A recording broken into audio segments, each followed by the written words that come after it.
अच्छा जाहिर साहब, आप क्या समझते हैं, वसीम जूनियर और नसीम शाह ने बॉलिंग का आगाज़ कर दिया है, क्या देख रहे हैं, टीम में शामिल किया जा सकता है इन दोनों को? चंद रोज़ पहले तक तो यही खबरें आ रही थी कि दोनों अनफिट हैं, नसीम को भी मसाइल हैं और वसीम जूनियर को भी। लेकिन एक अच्छी खबर यह है कि अब कैंप में दोनों पसीना बहाते हुए नज़र आते हैं, दिखाई देते हैं। तो जाहिर है जो टीम अनाउंस होनी है, क्योंकि ये तो तकरीबन बात है कि शाहीन अफरीदी टीम में नहीं होंगे, तो अब ये दोनों ने किसको टीम में लेते हैं या दोनों को लेते हैं, क्योंकि हारिस रऊफ होंगे, हसन अली होंगे, अब्बास अफरीदी जो है मजबूत कैंडिडेट हैं। तो मेरा ख्याल है पाकिस्तानी टीम के लिए एक अच्छा शगुन है, अच्छी बात है कि वसीम जूनियर और नसीम शाह भी फिट दिखाई देते हैं।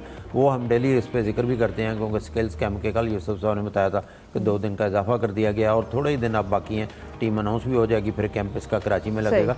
लेकिन ताज़ी खबर यही है कि नसीम शाह और वसीम जूनियर जो है वो फिट हो चुके हैं और अब पूरी ताकत से उन्होंने कैंप में अपनी बॉलिंग शुरू कर दी। सही। अच्छा यूसुफ अंजुम साहब, आप क्या इस पर कहेंगे कि आपको लगता है उनका फ्यूचर कुछ अभी टीम में शामिल हो रहे हैं? इसके अलावा फिटनेस की बात की जाए तो वो उसी फेस में वापस आए या फिर कुछ कम है?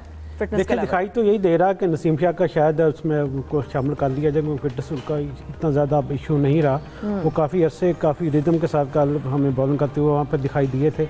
मोहसिन नकवी साहब जो चेयरमैन पीसीबी हैं, वो वज़ारत दाखिला की मसरूफियत के बाद काफ़ी अरसे के बाद आज वो पीसीबी हेड क्वार्टर आए थे। और जैसा कि हमने जिक्र भी किया कि पाकिस्तान हॉकी जो पाकिस्तान की क्रिकेट टीम वो तो काफ़ी दिनों से उसको तैयार कर लिया गया था।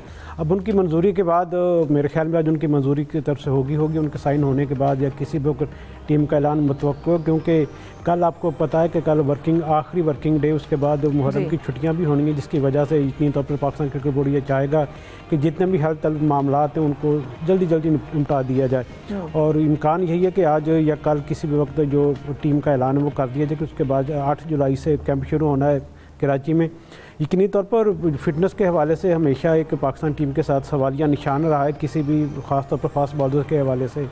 शाहीन शाह को भी हमने देखा कि वो भी कई दफ़ा उनको इंजरी का शिकार हुए, जिसके बाद उनको काफ़ी थोड़ा टीम से बाहर भी रहना पड़ा।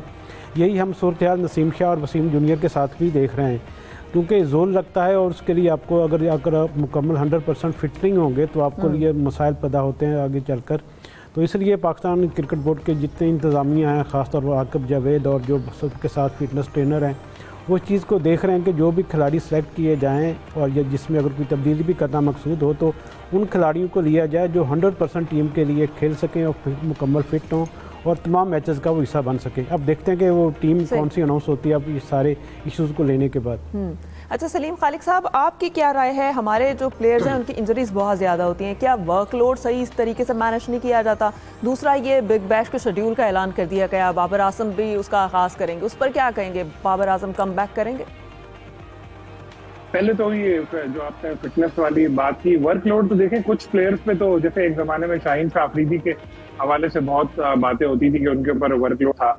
बाद में तो अब ये मैनेज हो चुकी हैं, चीजें नजर आते हैं। अब गैप भी अभी देखें कितना लंबा गैप है, लेकिन ये प्लेयर्स अपने तौर पे भी लीग वगैरह में भी चले जाते हैं। सबसे बेहतर तो प्लेयर ही बता सकता है कि जी मैं इतने मैचेस खेल लिए, अब मुझे थोड़ा रेस्ट कराया जाए। लेकिन PSL में भी ज़ाहिर है पैसे मिल रहे होते हैं, वहां भी रेस्ट नहीं करते, फिर नेशनल टीम की तरफ से खेल रहे होते हैं। अब हमारे यहाँ मसला सबसे बड़ा ये है कि सिक्योर नेम सिक्योरिटी बहुत है।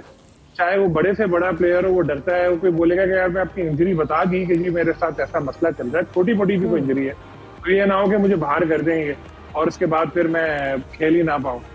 तो इस तरह से बहुत सारे केसेस माजी में भी सामने आए, तो वो इंजरी कैरी करके खेल रहे होते हैं। जैसे शादाब सर्जरी तक बात पहुंच गई, वो कोई एक दिन की इंजरी थोड़ी हो, तो पहले से लेकर चल रहे होंगे। और भी प्लेयर इसी तरह करते हैं कि कहीं इनकी पोजीशन ना खतरे में पड़ जाए। तो जब मामला पानी सर से ऊंचा होता है ना, तो फिर बताते हैं कि जी ऐसा हो गया और फिर देर हो चुकी होती है। तो जाहिर है PCB का काम है कि रेगुलरली प्लेयर्स के फिटनेस टेस्ट ले और उनकी जो मेडिकल रिपोर्ट्स है वो सब देखते रहे कि किसको क्या मसला है, उसी हवाले से उनके ऊपर जो वर्कलोड मैनेजमेंट है उसका फैसला करे, तो यकीनी तौर पर इसमें बेहतरी आएगी। और दूसरी बात आपने क्या कही थी? बिग बैश, उसके शेड्यूल का ऐलान हो गया, बाबर आजम कम बैक करते हुए नजर आ रहे हैं। बिग बैश में बाबर का और शाहीन का ही टकराव होगा और बड़ा जबरदस्त एक माहौल होगा। ऑस्ट्रेलिया की पिचेस में बॉलर्स को भी बड़ी मदद मिलती है और बाबर को भी खुद को प्रूव करना है। देखें एक दफा तो मुआहदा हो गया, कितने करोड़ का, 10 करोड़ 11 करोड़ ऐसे कुछ है, गालिबन मुझे याद नहीं है।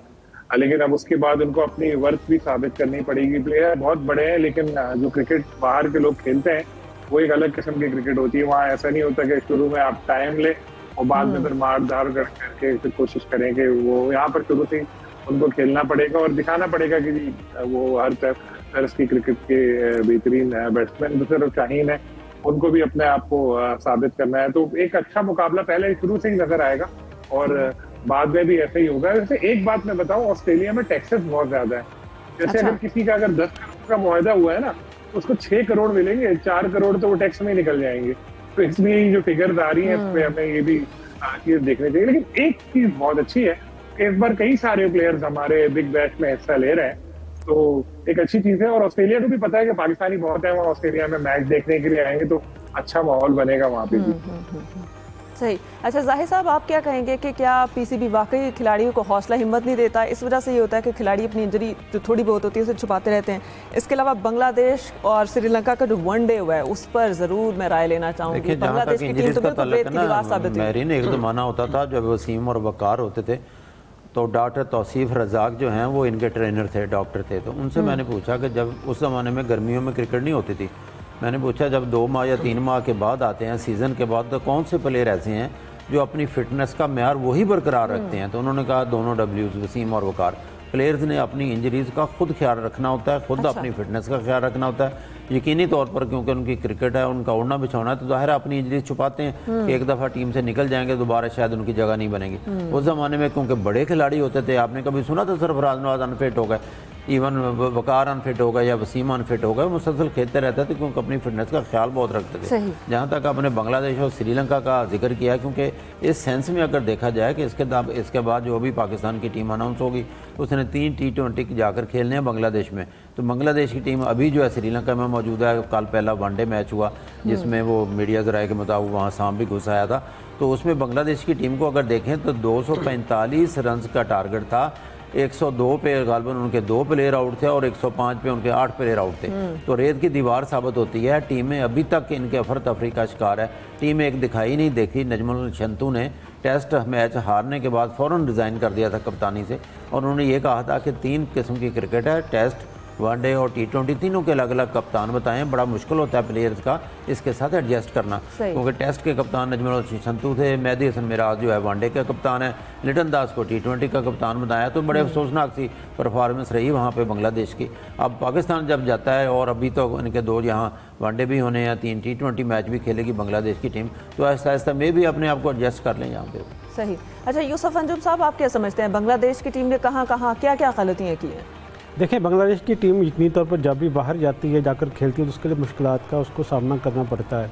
अपने घर में तो बहुत अच्छा खेलते हैं, लेकिन बाहर जाकर चूँकि उनके जो खिलाड़ी हैं वो ज़्यादा तजर्बाकार नहीं है, वो गलतियाँ करते हैं ज़्यादा से ज़्यादा। वो आजकल चूँकि स्मार्ट क्रिकेट आ रही है तो हर बंदा कोशिश करता है वो ज़्यादा से ज़्यादा तेज़ रन करे। बाज़ औक़ात उनकी जो सबसे बड़ा इशू रहा है वो उनकी ख़राब फील्डिंग का भी रहा है। तो श्रीलंका के साथ वनडे में भी थोड़ा ऐसा ही हमें देखने को मिला, क्योंकि आपको पूरी प्लानिंग के साथ मैदान में जाना पड़ता है, जिसके बाद ही कामयाबी आपको मिलती है। श्रीलंका की टीम अपने होम ग्राउंड पर वैसे भी ज़्यादा अच्छी उसकी परफॉर्मेंस रही है, उसके लिए किसी भी टीम ने खासा उसको टफ टाइम कभी भी नहीं दिया। दूसरी ये रिज़ल्ट तो मुतवक्को था जो हमें सामने आया। अब देखना यह कि पाकिस्तान के ख़िलाफ़ जो बांग्लादेश की टीम जब अपनी सरज़मीन पर खेलेगी तो उसकी परफॉर्मेंस में कितनी बेहतरी आती है, क्या जो उन्होंने गलतियाँ पहले की क्या उनको वो दोहराने में कामयाब होते हैं, या पाकिस्तान की टीम वहाँ भी अपने फेवरेट के तौर पर मैदान में जाएगी। सही। अच्छा सलीम खालिक साहब, बांग्लादेश की टीम की गलतियाँ क्या क्या, इस पर आपकी भी राय लेंगे, लेकिन यहाँ पर वक्त हुआ है ब्रेक का। नाज़रीन आप हमारे साथ रहिएगा, कहीं मत जाइएगा।